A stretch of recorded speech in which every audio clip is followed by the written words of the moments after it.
Happy Monday, everyone. Welcome to another Mondays with Micah. I have a new special guest. She's even allowing me to come to her porch here today, and we have a beautiful afternoon.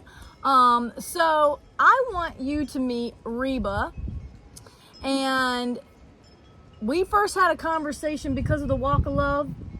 The news article. The news article. Okay, so are you seeing some things happening here? I am getting new widows. This will be the third interview that I've done in the last 2 weeks from women from the gathering of Walk of Love. And then since then, she's come to a few of our monthly gatherings that are smaller. And she is a wealth of knowledge. And she knows a thing or two about a thing or two.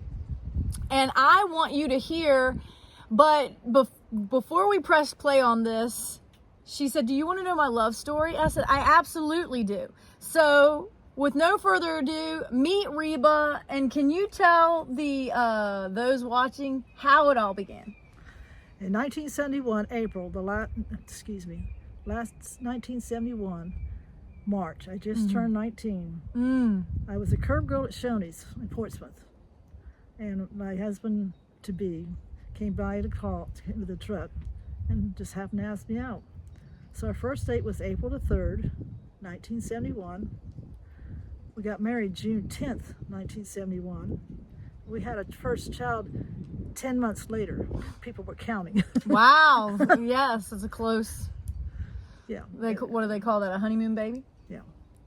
But anyway, we feel like God put us meeting the right place. Yes. We were together. So you were the curb girl at Shoney's. Right.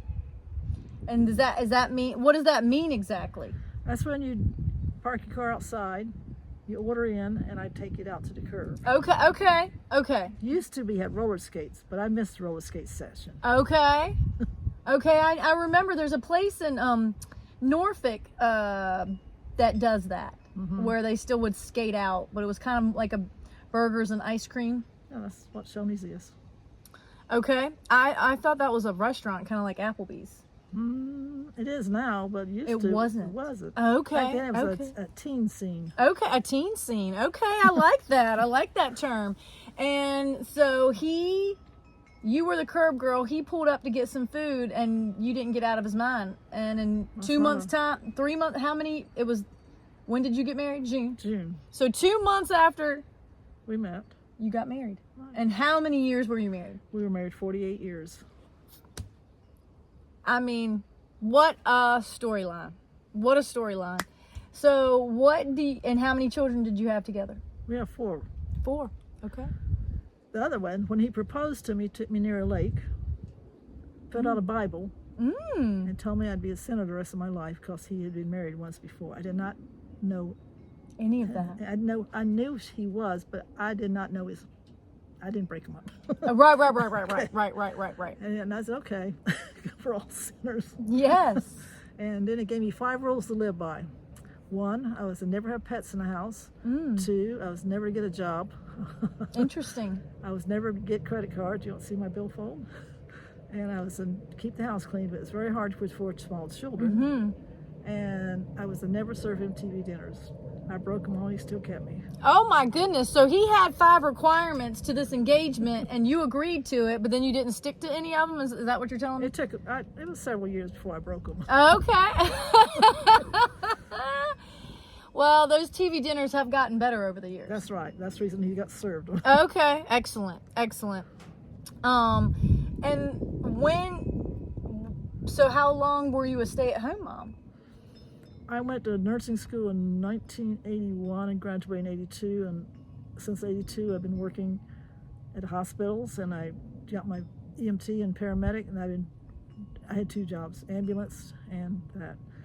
Because, and I know he said he didn't want one, but he started having arthritis early years, and he could not work the hours he wanted to work. So he was a stay-at-home dad, worked whenever he felt like it, which he worked hard because he's in construction. He built houses. He built that house over there. He does a lot of things. He was a good husband. And so so the medical industry found you early on. Yes. And you have how many different certificates and trainings? I have chaplain, paramedic, nursing, CPR instructor, and I'm with the CISM team, which is stress management. We're volunteer for medical reserves and a volunteers of disaster relief chaplain. That's a mouthful, folks. That is a mouthful. And why am I bringing a lot of these widows on? Because I just need you to see how multifaceted the women, especially since there seems to be more widows than widowers. And even at our gathering, it was probably 80 widows to 10 widowers. So I mean, there's a ratio in itself right there. Doesn't mean that there's not more, but it can be a little bit harder to get them to come out. And so you're still actively serving in some of this now. Yes, I go on 4 mission trips a year for, it's called Impact Virginia. It's for teenagers that rebuild houses or decks and things. Mm-hmm. So I do 4 weeks of that, and I volunteer with Rescue Squad every so often. I'm still a member for 40 years there. And if someone needs a nurse to take care of their family so they can rest, I'll go in at nighttime and take care of the family. So does that mean you do hospice care? I do a lot of hospice care, yes. But I will take care of. The last patient I had wasn't hospice. She's just rehab. She fell and broke her leg, and the family wanted someone at nighttime to make sure she was safe until she got able to walk around more. So. And what have you been learning? How many years of this have you been doing this? Well, I graduated in '82, so I've been doing it all my life. So how long have you been doing hospice care? I've been nursing home for a long time, but hospice is a little different. I'm not hired by any hospice per se. I'm hired by the families who know me in this area. Right. And they know that I will take good care of their family and make them comfortable. Mm-hmm. So they call me in. I'm not a hired. Yeah. This is not her full-time job, but it's a kind of a ministry that you have fallen into on the side. Yes, that'd be good. And as a chaplain, that makes a complete sense. Yes, I'm hoping that maybe I can get a job as a hospice chaplain. I'm thinking about that. Wow. Now, I know you have some stories, and I don't know how much you can share of that, but what is some things that you can enlighten the listener about those declining days, years? I mean, can you speak into any of that? Yes. First of all, I want to tell you, my husband, when he was sick for 3 days, did not eat. As a nurse, I checked his blood sugar, and it was going up, so I thought he had pancreatitis. Okay. Inflammation. So we took him to the VA hospital. The VA hospital said, well, your liver enzymes up a little bit, but everything else is okay. Come back in 3 months. And my husband said, no, something's wrong. So they did a CT scan. They came back and said he has a mass. We immediately came home, thought about it. The next day, we went to the veterans gravesite. Okay. We went to the funeral home. Wow. And he did his will the next week. And when he passed away, I had nothing to do. I mean, everything was taken care of. Wow. And one of the things I don't know if people know, that if you go to the funeral home, make exactly what you want done, pick your coffin out, and it sounds really bad, but you pick what you want out, and they give you a price, and they put it on an insurance plan, so you pay monthly. If you live past the money, it stays in savings and it earns interest, and you put your paid. It's done. Yeah, and you don't have to worry about when the time comes. That's right. It's one of the things you need to be aware of. Yes. Go in and get things taken care of, because I didn't experience, but I can imagine that when something happens, that all the things that people ask you and what you make decisions on, right. Couldn't have done it. Well, actually, I don't think this has come up in a conversation before. So this is beautiful, because again, part of the Widow Walk is here to help educate others about things that you can do ahead of time. Yes. So that if and when that day comes, you don't have those additional decisions to make in the moments of grief. That's right. And my family, my grandmother did the same. She had already prepaid if they call it that. And my aunt actually passed away this week. And she had prepaid, and she wanted to be cremated, and so it was all pretty much done. And it simplifies the process.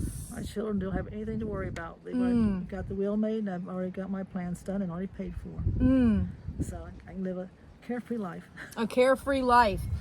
Now, what are some of the things that, for those that may be walking right now in a hospice storyline, whether it be the wife caring for the husband more of the time,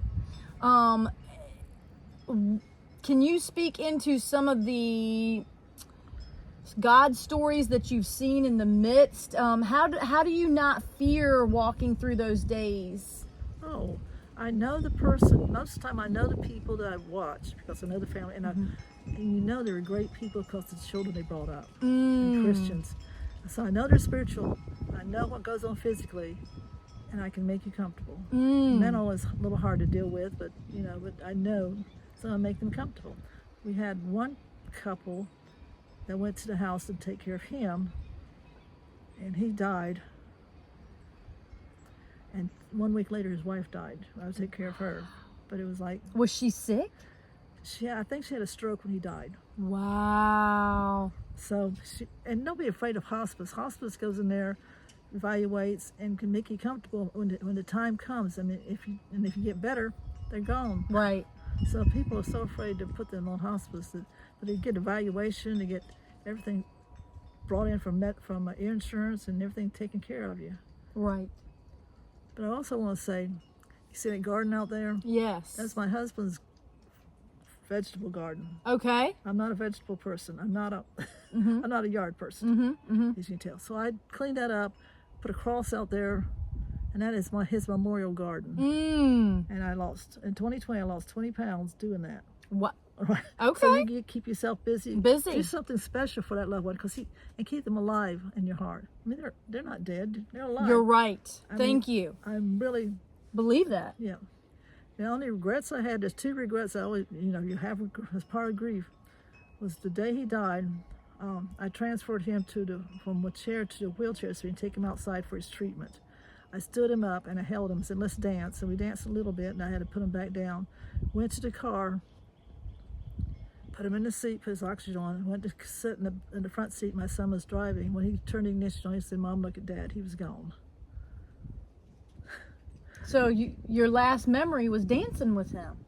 Well, I wish I could dance. Part of me says I wish I could held him a little longer. Yes.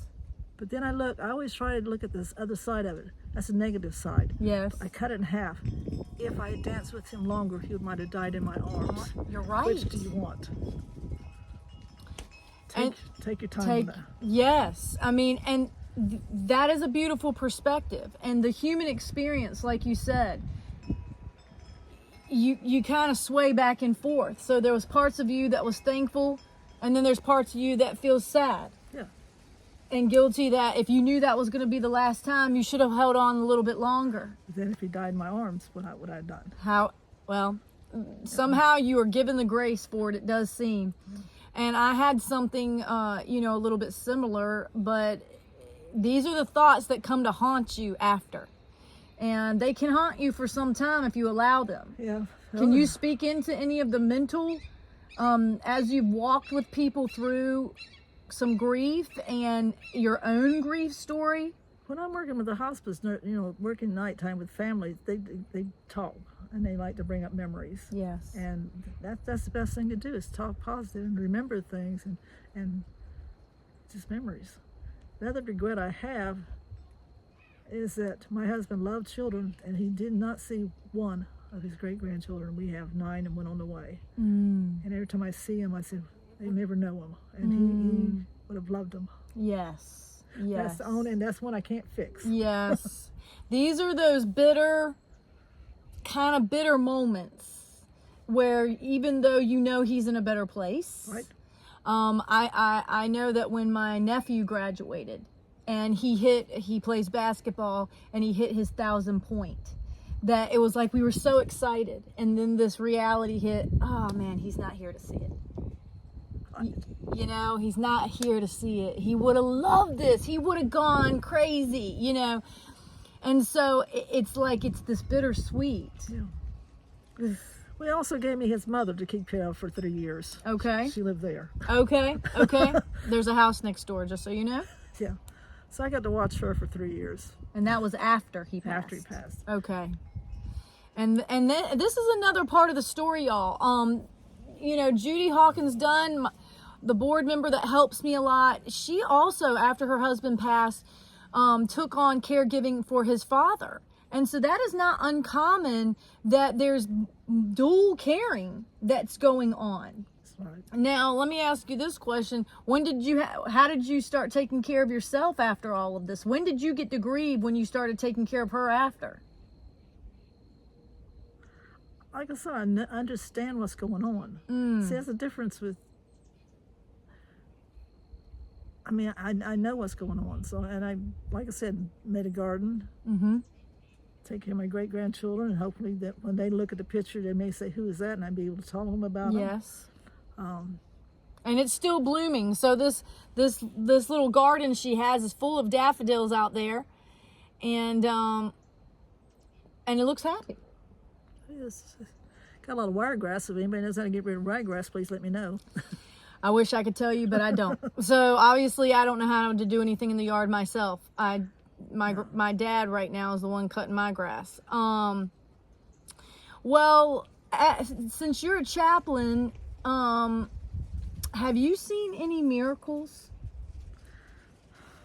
I've always seen miracles and everything you look around. But one of the stories of my disaster stories, as I went to Texas for the big hurricane they had there, I went into a house. We're cleaning it out because it's got mud. It's called mud down. You take all the furniture and everything, throw in a big pile. Well, I was walking through the house and I saw a lot of female things. I said, I don't remember him saying he had a wife. I don't remember that. But anyway, I went ahead and just I took the sofa cushion out. When I lifted it up, there was a Ziploc bag full of photos. And I took them to the owner's daughter. She started crying. She says, these are my mother. I don't know how they got there, but they were saved. And she just died not recently. Whoa. So I'm saying, and then next thing I know, she's coming here helping me clear things out because I can now get through this. Wow. So she needed that for closure. Right.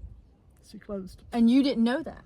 Didn't know. And you found it by happenstance. Yeah. So if you ever put everything in your valuables in a Ziploc bag, it works.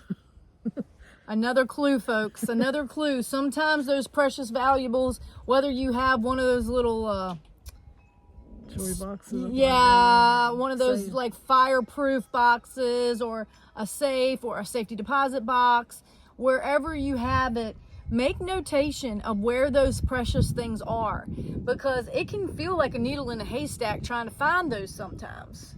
Yes. Do you have any other practical advice like that? Not right now. Yes, that's okay. Okay. Now you told a few stories in our meeting about being a first responder and some of the things that you've experienced there. Is there any stories that you want to share? Well, I shared one with the Bible study last night.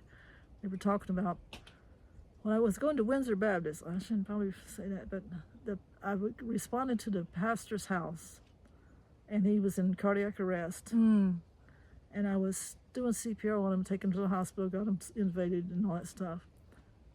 And as I'm holding his hand, I felt the spirit leave him. Wow. I felt it. I knew he was not there anymore. Wow. I just saw it in his face and just saw it. So,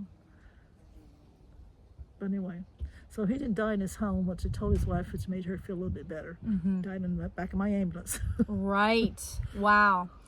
And I had a discussion with someone else recently, just how quick, like, you know, the scripture talks about our life being like a vapor. Yeah. And you kind of experienced that. I've experienced a lot of things. It's good for you. I always tell when I teach CPR, when you're stressed, step back, because stress will kill you. It causes high blood pressure. It causes you want to eat too much. It just ruins your life. God gave us 3 things to take care of: your spiritual, physical, and mental. So I tell a lot of jokes and a lot of stories. But one of the things I say, when you're stressed, step back, talk to someone if you have to. But if you look at the word stressed, turn it around. It says desserts. Treat yourself special. Do something, get your nails done, read a book or something, whatever you'll enjoy doing. Just relax, get away from it. Especially with nursing and paramedics and things, if they don't take care of it, they could make a big mistake. Right. A critical mistake for someone else. Yes. Well, I love that. I mean, they call it self-care, this whole self-care. Because you do need to still have fun. Yes. What do you do for fun? Take care of grandchildren. Okay, so taking care of grandchildren is something she thinks is fun. It's the best I could do. They keep me home. Yes. Well, is there any other Well, like I talked to someone at the banquet, very first, especially when you're widowed, the very first day you go out by yourself. He cried and I cried. No, we weren't in the same place. But he said, I cried the first time I went out by myself. So I don't like going out by myself. So I stayed home. And and I'm glad she's bringing this up, because back to the Widow Walk, part of our mission is to really give the widows and widowers a new start. And hopefully they're going to start connecting with each other. And one of the things that these gatherings that we're having allows is for fellowship. There's an opportunity for fellowship. There's an opportunity to kind of share, I don't want to say your widow woes, but there is some woes or frustration that can happen along the way. This time of year, it seems like the yards need more maintenance. And some of that is kind of bigger than us to take on. And so I want to take an opportunity for those listening that if you have some extra time and are good with your hands and have some lawnmowers, please get in touch with us. Get in touch with us on our website. I don't remember which tab it is, but if you look, there is a place where you can sign up as a volunteer. And we would love for you to sign up and to become a part of our volunteer team, so that when situations arise, we do not want the widow or widower to feel burdened to ask for help. We want to become a first responder, really, as a resource in our community, and to build a team that they can call and say, hey, we had a storm and a tree fell down, or there's a limb that's leaning on the house that's making me nervous. Is there anyone in your volunteer group that can come and fix that? And I want to say, yes, ma'am. We're gonna put you through the system and register that need and connect you to this person that we vetted. We know they're safe. They're not going to take advantage of you. Hopefully they'll even do it at a volunteer point, so you're not going to be charged for these things, because we do not want to nickel and dime the widow over things that their husband would have done. So there's my little plug for that. Is there any other things that are kind of coming to your mind that you want to share? I've shared out. She shared out. Well, this is Reba, and she has continued to do trauma training and learned how to be able to emotionally be there for people in tragedy, right? I pray for everybody. We talk and I find out their stories. And I've got some stories, but I can't take them on top of my head. That's okay. These are to be continued stories. There is more that you're going to hear and see. She is here to just give you another glimpse into a widow's walk. And her walk looks very different. I've never met another widow that was a chaplain. Okay. But she is. And I love that, because these widows that you're seeing on the show here have so many different hats that we wear. Right. And we, as a widow, really have to be women of many hats. You do have to do that. I have many hats. So women, I think, are a little bit better at multitasking. Are we? I think so. Maybe. In some areas, maybe. So women, but especially widows, are having to wear many hats. And not all of them may fit properly and may take time to feel fitted for us.